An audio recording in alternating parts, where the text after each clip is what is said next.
Sierra Leone का गोला national park खतरे में पड़ चुके 60 से अधिक जीवों और पौधों का बसेरा है।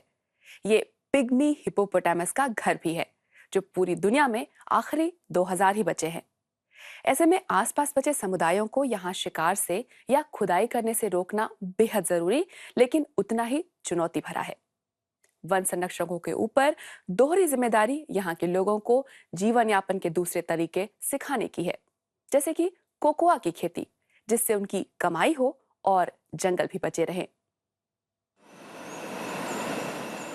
सिएरा लियोन के गोला रेन फॉरेस्ट नेशनल पार्क की एक सुबह। ये जगह लाइबेरिया की सीमा से कुछ ही किलोमीटर दूर है। रेंजर और वैज्ञानिकों की टीम यहाँ दुनिया के सबसे दुर्लभ जीवों में शुमार पिग्मी हिप्पोपोटेमस के निशान खोज रही है।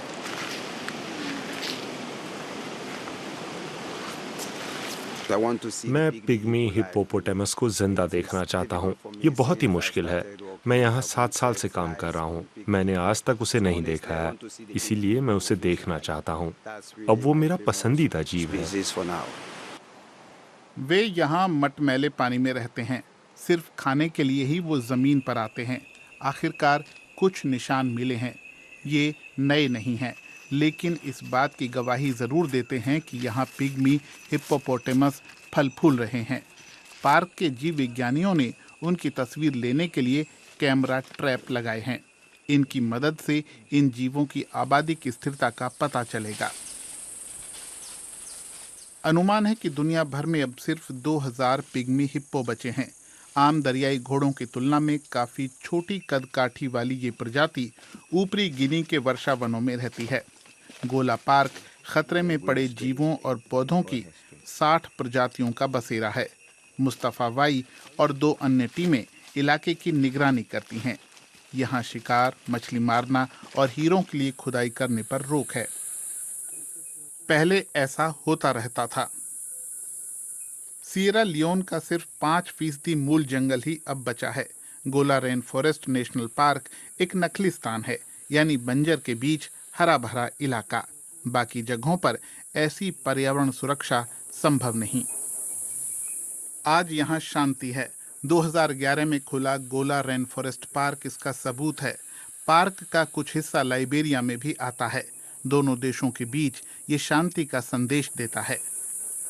लेकिन पार्क की सुरक्षा तभी हो सकेगी जब स्थानीय गांवों को शिकार या गैर कानूनी गतिविधियों के बिना खाना और आय का जरिया मिलेगा।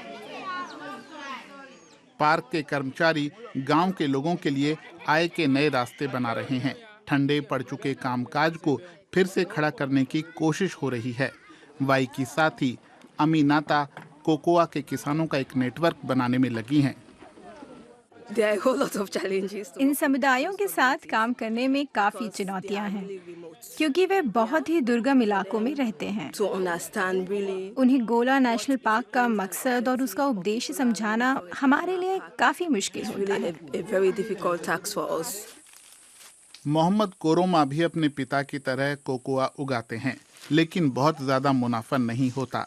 तो ऐसा कौन सा तरीका अपनाया जाए कि पैदावार ज्यादा हो, और कोकोआ की ऐसी कौन सी प्रजाति है जो निर्यात के लिए अच्छी है?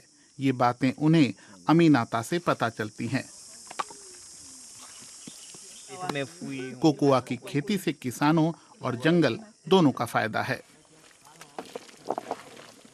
कोकोआ अपने आप में जंगली पेड़ है। इससे कुछ पंछियों को भी खुराक मिलती है, लिहाजा ये संरक्षण के लिए काफी अच्छा है।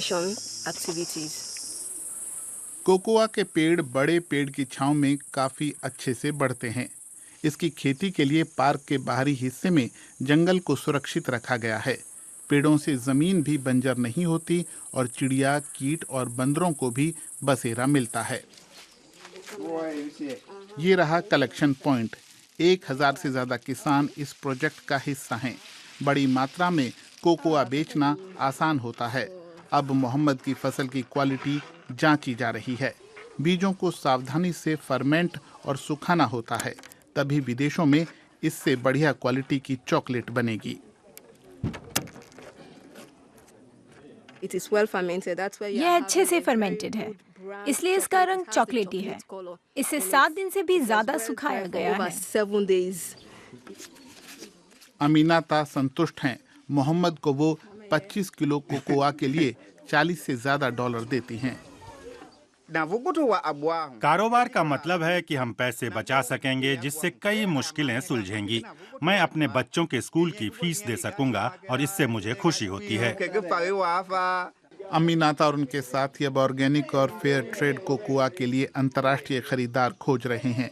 ये एक सफल कहानी है और उम्मीद है कि गोला नेशनल पार्क की मिसाल और इलाकों को भी प्रेरित करेगी।